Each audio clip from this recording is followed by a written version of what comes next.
Some feelings hit out of nowhere, like a perfectly fine day that suddenly turns grey. One minute you're coasting along, the next it's like life had shuffled on everything annoying all at once. Your plans fall apart, small things keep going wrong, and before you know it, you're stuck in that why does everything suck today headspace. Other times, it's not just one day, it's a slow build. A couple of bad days stack on top of each other, and suddenly everything feels heavier than it should. It's kind of like when the summer sky suddenly clouds over. Sometimes it drizzles, sometimes it pours. The feeling is intense, but also temporary. Over time, I've tried a bunch of things to pull myself out of these sudden but temporary slumps. Some tricks stick, some don't, but I like knowing I have them when I need them. I call it my cloud clearing kit, and here's what's in it. Hi, I'm Kuhu, part psychology nerd, part art and pop culture enthusiast, and your buddy in figuring out the art of living your best life. Here we decode why your brain does what it does, and how you can use that knowledge to level up your goals, routines, and mindset. Because mental health isn't about just getting by, it's about creating a life that feels like you. On Kuhuverse, we talk about everything from art and pop culture to mindset and lifestyle. So if that's something you're interested in, make sure to subscribe so you don't miss out another video. Now let's get right into it.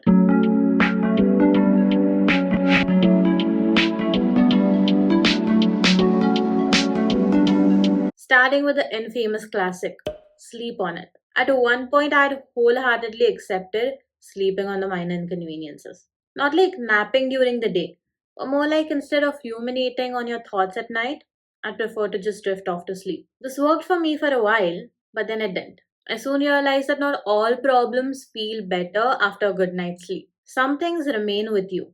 That heavy feeling in your chest, the pit you feel in your stomach, it hits you again just the same the next morning. And then the next day doesn't get any better either. You wake up and you're feeling down again. You have no motivation to go to work or to your lectures. Sometimes you lose your appetite. Sometimes you lose your cool and end up not being so nice to the people you want to be nice to. The guilt adds up and the day gets even worse. So while sleeping on things might work for some time, I feel it's never a foolproof solution. Second is cold exposure. Ever notice how splashing some chill water on your face kind of snaps you back to life? Cold water is like an instant reset. I like to hold an ice cube or just run my hands through cold water. Best way though is washing your face. Cold exposure really helps if you're spiraling because the cold sensation breaks the cycle. It's like giving your nervous system a little chill out button, literally. Third is grounding. When you've had a bad day, your mind's racing and everything feels too much. Grounding pulls you out of your head and back into the real world. This is a simple technique to use grounding. Remember 5, 4, 3, 2, 1. 5 things you can see, like the curtains, the clouds, your phone, your clock, literally anything around you. 4 things you can touch, your phone case, your sleeves, your hair, anything. 3 things you can hear around you. This could be keyboards around you, the hum of your fridge, or the cars going out. Next is 2 things you can smell, your cream, your perfume, and 1 thing you can taste. This could be a chocolate around you, a coffee you just had. Your brain can't properly focus on your spiraling thoughts and your senses at the same time. So it flips the switch and brings you from emotional overload to back to the present. You could also try to press your feet to the floor.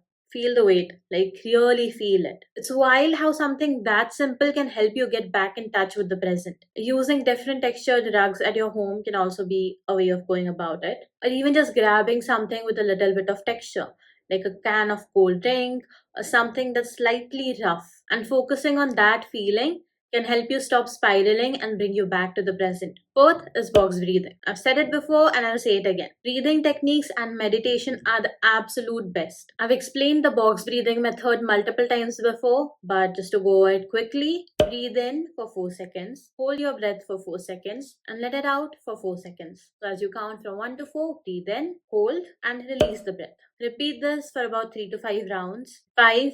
Think rationally. Now I know what you might be thinking. If I could think rationally in moments like these, I wouldn't be here watching this video, or I wouldn't be spiraling. But making yourself think rationally can be a way of calming down. It doesn't happen naturally in those moments, but if you focus on the right thoughts, it works. Sometimes all I can think about are the negative scenarios. Well, 2 days ago, whatever was going on didn't feel like a major problem. Maybe it didn't even feel like a problem at all. Now it suddenly feels like things are only going down, there's nothing I can do to fix it, and that's never true. So being a little rational at times like these helps. I intentionally try to think of all the other options I have or all the other things you can do right now. In short, it's like brainstorming ideas on how to get out of this problem. Sixth is cognitive reframing. For this, let's talk about the voice in your head. You know that one little whisper that's too good at making you feel bad about yourself. Catch that thought and call it out. When I'm feeling low, my internal dialogue often sounds something like, I'm such a failure,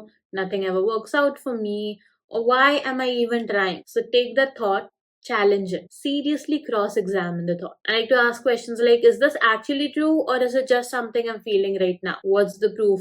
And would I say this to a friend? Definitely not. Thoughts feel real, but they're not always hard facts. Once you've caught the thought and examined it, now reframe it. This is where the magic happens. Take the original thought and reword it. Not in a fake toxic positivity kind of way, but in a way that's more balanced and realistic. Something like, I can't handle the situation. Turn that into, the situation is difficult, but I've handled difficult situations before and I'll manage this one as well. Another could be, I'm such a failure. Turn that into, okay, I messed up, I made a mistake, but one mistake doesn't mean I'm a failure. Or nothing works out for me. Not true. Some things do work out for me, they have in the past. I have proof of that. Your brain is powerful, but you're the one holding the remote. You could even try something like listing out all the limiting beliefs and fears that you've already overcome. So when thoughts like these pop up, you have something to go to and say, look, that's not true. I've already overcome all of these situations. This is just another one. And seventh, finding a productive distraction. Look, sometimes trying to think positively when you're stuck in a mental slump feels straight up impossible. So instead, I sidestep it with a productive distraction. When you're feeling stuck and like you can't move forward, the worst thing you can do is sit there and overthink. But even if you can't change the situation right this instant, you can still change your energy. If you're feeling down about your social life, you can't make plans appear out of nowhere, but you could shoot a text to an old friend or plan a solo day out. If you're feeling stuck in your career, while you can't change that instantly, you could try looking and applying for jobs that you think align with you right now. Or you could go on Coursera and try to find some courses that'll help you skill up. This helps me get out of the I'm powerless and stuck thought process. Even the smallest steps forward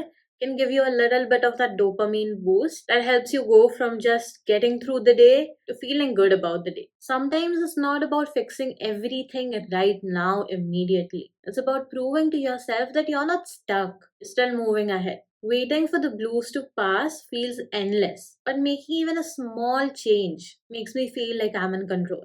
Because now you're not waiting to feel better. You're doing something actively that makes you feel better, and that hits different. So, these are the 7 tricks or techniques that I like to use when I'm feeling stuck or everything just seems like it's going wrong. And in my experience, not every technique works every single time.